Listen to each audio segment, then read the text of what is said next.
ang inyong mga napupusuan. Echo ba kayo o TNC? I-type nyo lang dyan. Parang ano na, pwedeng type 1 ulit. Type 1. Type 1. Type 1. Type 1 for Echo. Oh. Type 2 for TNC. Type 2 for TNC. Dahil magsisimula na. Pag may kasama kang manood, sabi mo, type kita. Ay! Iba yan. Pero Ayos ito na. yun ah.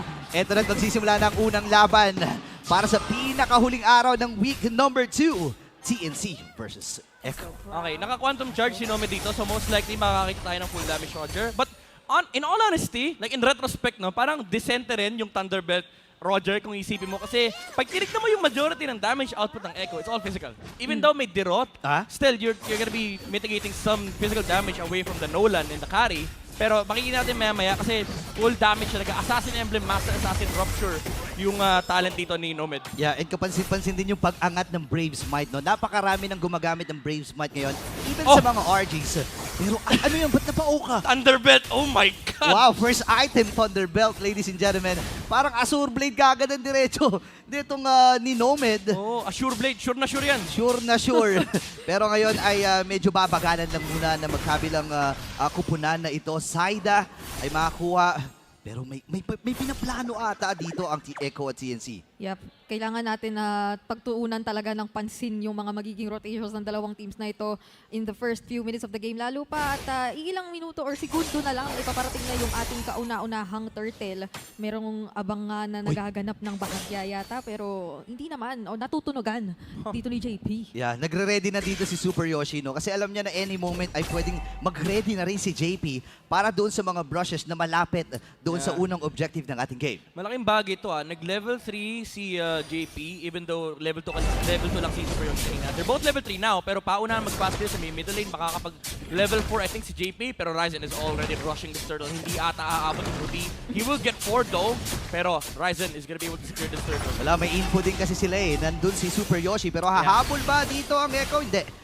Aatras na muna sila at libreng pagong para sa TNC. Napakabilis naman at sabi talaga ni Ryzen dito na hindi nila napatatagalin. So kahit ano pang kagustuhang magpa-level 4 dito nila JP o maghanda para sa teamfight, wala nang kahit anong teamfight na nangyari. Ito yung ito yung nakita natin kahapon. Parang ramdam mo yung TNC, sobrang decisive nila sa mga turtle and Lord takes. Parang alam nila na, okay, binitawan ng kalaban, okay, ito yung targets natin, okay, ito yung gagawin natin dito, i-reset pa natin. Parang gets ng TNC kung ano yung dapat gawin. And again, nung nakita nila na, okay, mag-fast clear, yung Ruby sa may middle lane, ginulo nila, hindi nga nakipaglaban si Heads dun sa Dirot. Parang nag-ambahan sila sa wave. And that allowed Ryzen to just burst down the turtle. Alam mo naman yung mga XP lane na yan mag-high hello lang yan, pero high daw para kay JP. At makakakuha ng kill dito ang TNC. Uy, di pa tatapos to Binuhusan talaga, pero Fracture nandun, hindi nga lang nakita si Ryzen. Kaso mabibigyan pa din siya. Super Yoshi doon, tinatry din naman kahit papaano na sana ay masagip pero hindi na kinaya pa.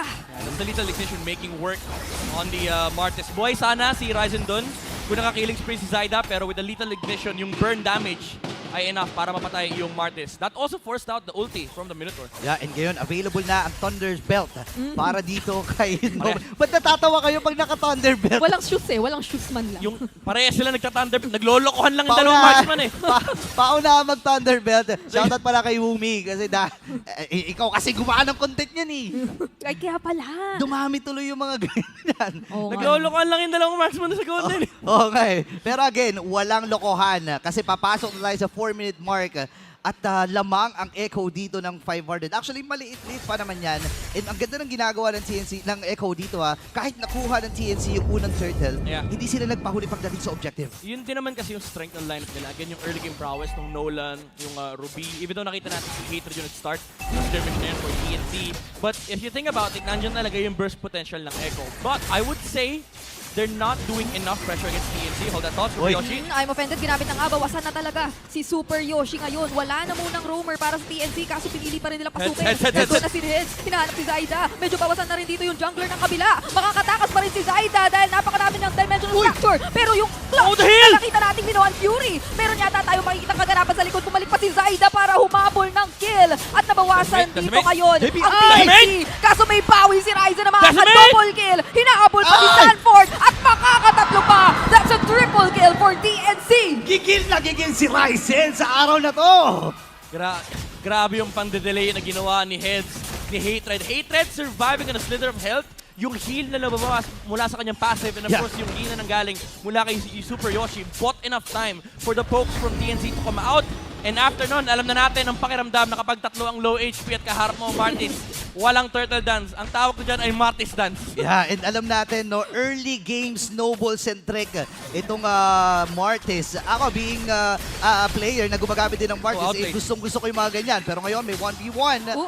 Makakita ba tayo rito ng isang 1v1? Mas masakit daw yung kay Kari kasi. Hindi daw muna. Mas masakit daw yung true damage ni Kari. Yeah, may true damage kasi. Kumbaga, no? yung kay Roger kasi, HP HP based, based. kaso physical damage. Yung kay Outlet kasi, katotohanan eh.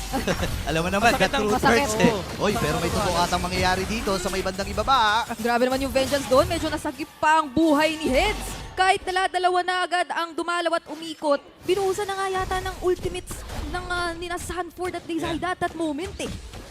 And actually makikita natin ngayon no, na meron talagang inilalabas ang TNC na kakaiba dito.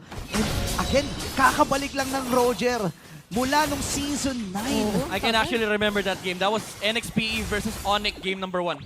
Wow! Grabe. Alam mo, sa Ay, midnight, diba? game 2 ata, game 2. Ay, Okay. oo. Kinurek pa niya yung sarili niya. Grabe naman talaga Nasa si bahay ako nun. Nasa bahay ako nun, kaya ako naaalala. Well, base nga sa ating bagong meta, pwede na talaga pumasok yung Roger. Pero this is the first time. Tingnan natin kung e-epekto ba ito para sa TNC. Ooh, little Yung vision, first- little vision. Alright, may heal. Napakasakit nun. Ito namang si Ryzen na nabawasan pero matagal-tagal pa naman bago natin makitang mag-spawn yung ating susunod na objective. Pero mukhang ang rotation ngayon na itaas ay medyo alanganin kung si Nomad lang ang JP? ating titignan. Kaso si Super Yoshi naman ay i-burst down. Minoan Fury itinasa na rito, mananakap lang ang nag-iisang si JP. Kaso yung sustain at yung kunat nandyan pa rin talaga. So depensa lang ang ipo-focus ngayon nila Nomad like and bounce pero mukhang magiging hindi pa maganda yun para sa kanya. Tore rin masesecure ngayon ng Echo at hindi na ilalaban pa ng TNC. Nakaligtas pero magkakaroon ng pangatlong objective which is the turtle. Malayo si Nomad pero hahatakin na ng TNC doon sa kanilang poder. Yeah. Dito nakikita na natin yung gamit ng mga heroes ng Echo. Oh, Oh. JP with the pull. Ay, offended na naman pero wala yata Minoan Fury ngayon si Super Yoshi kaya medyo kailangan o kaya yatang Sige. tapangan ngayon ng Echo pero sino makakakuha ng turtle si Ryzen pa din at hindi na nga yata sila lalaban pa kaso gusto pa din na Sanford nandiyan siya makakakuha pa rin sila ng shutdown onto Ryzen killing spree na rin para kay Zayda at ngayon ang Echo naman ang medyo nag-e-express at nagiging agresibo kontra dito sa TNC. Hindi pa ata sila tapos dito ha. Tulog ka Gusto daw, pa talagang kumuha ng Torre. Pero nandito yung 4 na members mula sa TNC. Grabe ang mga nagiging aksyon. Grabe naman yung kuha ng Echo, 2-in-1. Purple Tower. Although di nila nakuha yung tower. Di rin nila nakuha yung turtle. Pero at least nakuha nila yung purple. Just securing some form of advantages sa early game. Again, hawak na to ng Echo. Mahirap to bitawan. Yeah. Especially with the archetypes of heroes that they have. Again, hindi ganun kadali lapitan itong mga heroes nila. Yung Nolan, ma-micro yung ganyan. Nandiyan din yung Fear mula kay Sanji. Yung pull mula kay JP with the I'm Offended. And of course, yung burst damage na pwede manggaling dito kay Sanford. And mind you, Yeah. scaling pa yung gold laner ng Echo. You could also say the same thing with TNC, pero hindi kasi ganun kataas yung scaling, yung ceiling ng isang Roger versus sa carry. O nga no, kumbaga tinatawagan natin kapag late game clone or late game carry lang talaga. Parang siya na yan, si Bobby Tricks, late game lang. Late game lang talaga pero si Super Yoshi yata pupuntahan nila rito. Oop. Napilitan na nga, gumamit ng Minoan Fury, kaso medyo may natali naman with the curtain call at hindi na yata tinapangan pa ng Echo. Interesting yung idea, no, na parang kung titignan o iisipin natin yung scaling din dito ng Roger, ay oo nga, hindi naman ganun kataasan yung ceiling. Pero ang nakakatakot siguro dito is the fact na yung decimate yung mga Lycan pounds. Pag sobrang daming nalow sa Echo, parang yun yung delikado na literal na pwedeng i-all in o i-go na talaga ng TNC, no? Kasi ang kinagandaan sa isang Roger, bakit siya nagra-rise sa mga games natin ngayon is that, again, HP base yung damage niya. Depende kung anong form mo. Kapag nakatao ka, basically naka-base siya sa current HP na kalaban mo, yung current HP na pwede niya bawasan. Kapag naka-wolf form ka, yung HP na nawawala. So mas lalong kumakate yung mga kalmot ni Roger kapag mas malaki yung HP na nawawala sa kalaban. Well, hindi na ako magtataka kung marami tayong makikita ang Roger sa RG mamaya kapag naging effective to. Pero may plano. Flicker ay na-burn at kasama pa yung ultimate mula kay JP. Yeah, that was a mistimed ultimate. Flicker timing from JP. Masyadong maaga niyang flicker pabalik. Yeah. Nakita agad-agad na na mortal goal dito ni Ryzen. So ngayon medyo kampante siguro ang TNC knowing na wala nang flicker dito na hinahawakan si JP. So si Heads medyo maangat na nga rin dito ngayon. Nakikita natin yung mga pokes na nagmumula sa kanya. Curtain call. Uy. Nilapag na nga rin niya kaagad-agad.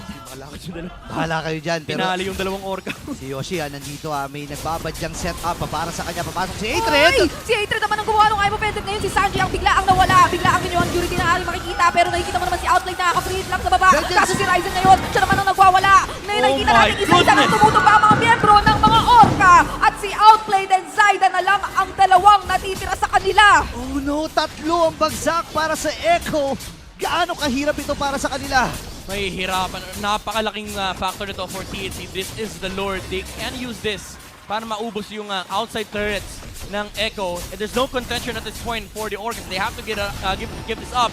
Ang ganda ng talon na ginawa ni Hatred dito. Inuna nila yung manager ni Ijiboy. Inuna kagad no. And ang ganda Hindi nga- natawag eh. Oo nga. And nakita natin, alam nila kung sino talaga yung unang tatargetin. It's either Outplay or itong si Sanji. At hindi nila talaga nagamit yung full potential ni EG Boy doon sa pagkakataon na yun. Walang inquire. Pinuntahan sa office. Diniretso no? Diniretso sabi niya, boss, liga rito. Ikaw ba yung manager? Ikaw ba ginanon Ikaw ba yung Ay, manager? hindi na lumabas si Ijiboy.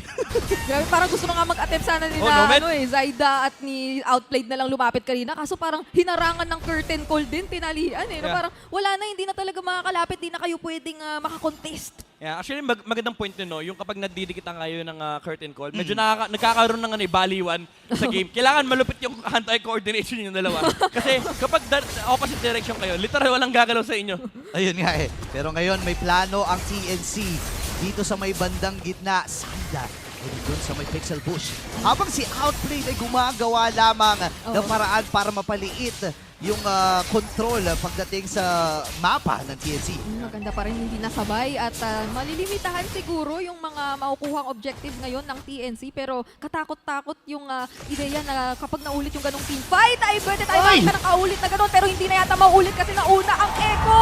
Mapapatupan nila agad si Hatred this time pero meron na namang natalian ng curtain call kaya medyo napabagal yung kanilang paghabol. Si Super Yoshi na nga lang yata ang kanilang magiging target. May terrify na maaabot sa kanya. At ngayon, hindi na rin siya inaabot sa Bishop Strike Ay! pero look at that! Yung mga shuriken, Yoshi? hinahabol pa rin siya! At ngayon naman, kinakailangan na talaga munang magtakbo o magtago papalayo ng TNC. Grabe na rin ang Echo kapag nasimulan nila yung express nila. Ito na, in-express talaga dalawa bagsak doon. Mabuti na lang at wala pa yung malaking objective na aantay nila. Pero iisa-isahin nila lahat ng mga resources na nakikita nila sa paligid. The jump from the Ruby allowed Echo to set up that team fight against TNC. Again, ito yung kinagandaan na meron kang hawak na Ruby. Even though nakaredy naman at nasa posisyon yung TNC, tatlo rin kasi yung target na nahul ni JP, hindi sila makareact. All of them needed to go back. Kumbaga kanya-kanyang disperse ang nangyari dito for TNC. So wala talagang kayang lumaban dito on the side of Echo. But that was the flicker burn on the side of JP as well. Yun nga sobrang importante ng flicker para dito kay JP. Pero ngayon mahaba-haba pa naman, 34 seconds at for sure ay magko-cooldown na yung ilan sa mga spells ng magkabilang kupunan na ito. Antayan lamang sila. And sa mga gantong klaseng pagkakataon ba, Midnight, paano ang mga magiging galawan sa Lord Fight? Dito sa Pilipinas, marami tayong ways sa mga Lord Dance. Ayan, isa-isahin natin. Merong slow push on the Yay. opposite side. Merong mid lane control. Okay. Meron namang 5-man Lord, Lord setup. Yung rush, oo. Tapos meron namang conceal prey. Naalala ko nung dito si Yawi, tawag natin doon, fast break. Yun nga yung mga kailangang mataan natin dito sa laban ng Echo at TNC. Speaking Parang yung pinili ata nila, yung rush Alright, mali nang pinili si TNC. Nakita natin to actually kahapon. They kept doing this against Blacklist International. They opt to put 4 heroes on the opposite side para mapigilan yung slow push na ginagawa ni Edward. Kaya naman natawag siyang anti-slow push. Akala nila gagawin to ng Echo, pero nag-fast break. Iba. Ang Echo, sabi nila, guys, burst natin yung Lord. Wala sila dito, promise. Iba yung ginawa nila dito, no? And nakikita natin, kung gaano karaming, sabihin na natin na diskarte at techniques na meron talagang nakatago itong Echo, no? So ngayon, base dito sa mga items natin, ano na ba yung mga i-highlight natin? DHS for the carry. Mas lalo ng doble-doble na yung HP-based Ay, oo damage nga. na meron siya. And meron din siyang golden stuff dito. Amplifying yung kanyang attack effects na on hit laban dito sa TNC. Okay, narito na dumamba na yung Lord. Kaya namang dumepensa kung titingnan natin para sa TNC. Oh, Wala Jimmy! na! Sinimula na nga yung engage, nandoon na sila, si Super Yoshi pa nga ang mababurst down. Ngayon naman may curtain call na naitali dito para dito sa jungler at sa isa pang miyembro ng Echo, pero hindi naman na nila ipagpapatuloy yung laban. Focus daw muna sa Torre ang kanilang gusto. Pero ngayon, kampante sila, wala o bawasan ng miyembro ang TNC Walang this setup. time. So gugustuhin na nga ba nilang ituloy ito? Nandiyan Oh, pa rin another si pull. Sanford. Outlane kung nabawasan pa rin yung mga miyembro. Oh! Heads also will fall. Ryzen na yata gustong isunod, pero pilit pa rin dumedepensa ang mga Phoenix Army. Kaso napakaraming Nice minions at mukhang gusto nang itore ngayon dahil Echo ang makakasecure ng game number 1. 15-minute game, ladies and gentlemen. Para sa mga Orca. Minadali talaga ng Echo. Na Echo Express na naman ang ating nasaksihan this time. Even nasabihin natin, iba nga ang kanilang naging lineup ulit. So parang habang